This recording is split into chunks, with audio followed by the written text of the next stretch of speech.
அதாவது என்னன்னா ஆக்ரோஷமாக சண்டை போடுறது, பயங்கரமாக கோவமாக பேசுறது அந்த மாதிரிலாம் எதுவுமே இல்லாமல் டயலாக் டெலிவரியிலே வந்து ரொம்ப நார்மலாக இருக்கும். அப்புறம் ஃபஸ்ட் எடுத்தோன்னா அந்த காலேஜில் வந்து ரவுடிசம் அட்டாக் பண்ண வருவாங்க. ஒரு சின்ன பந்த் ஒன்று நடக்குது, நீங்கள் கடையெல்லாம் அடைச்சிட்டோம், நீங்கள் காலேஜையும் அடைக்கணும் அப்படின்னு சொல்ல வரும்போது, இன்னைக்கு எக்ஸாம், அவங்களுக்கு ஒரு நிமிஷம் கூட தாமதமாகக்கூடாது, இன்னைக்கு எக்ஸாம், ஒரு செகண்ட் கூட உங்களால் எக்ஸாம் லேட் ஆகக்கூடாது அப்படின்னு சொல்லும்போது ரொம்ப சட்டிலாக இருக்கும். அது என்னன்னா ரொம்ப கோவப்பட்டும் பேச மாட்டார், ரொம்ப இறங்கியும் பேச மாட்டார். அந்த ஒரு கணீர் டோன் இருக்கும். அதெல்லாம் வந்து உண்மையிலேயே ஒரு புது கேப்டன் அவர்களை பார்த்த மாதிரியான ஒரு ஃபீல் இருந்தது. அதுவும் குறிப்பாக இந்த படத்தில் ரமணால. அண்ட் டயலாக் டெலிவரி மட்டும் இல்லாமல் இந்த படத்துடைய கதையில் வந்து பார்த்தீங்கன்னா அந்த ஓவரால் ஸ்ட்ரக்சர் பார்க்கும்போது யுகி சேது தான் இதை கண்டுபிடிக்கிறார். அவர் வந்து ஒரு கான்ஸ்டபிளாக இருக்கார். அவர் வந்து இன்னைக்கு பல பேர் இந்த படத்தை பார்த்தா அவங்க ரிலேட் பண்ணிப்பாங்க.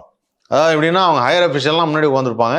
முன்னாடி உட்காந்துருக்கும் யுகி சேது வந்து கரெக்டாக அதை கண்டுபிடிப்பார். ஆனால் வந்து அந்த ஹையர் அஃபிஷியல்ஸ்லாம் ஏய் நீ ஆஃப்டர் ஆல் ஒரு டிரைவர், நீ எதுக்கு உள்ளே இருக்க, வெளில போ அப்படின்னு சொல்லி இன்சல்ட் பண்ணி அனுப்புவாங்க.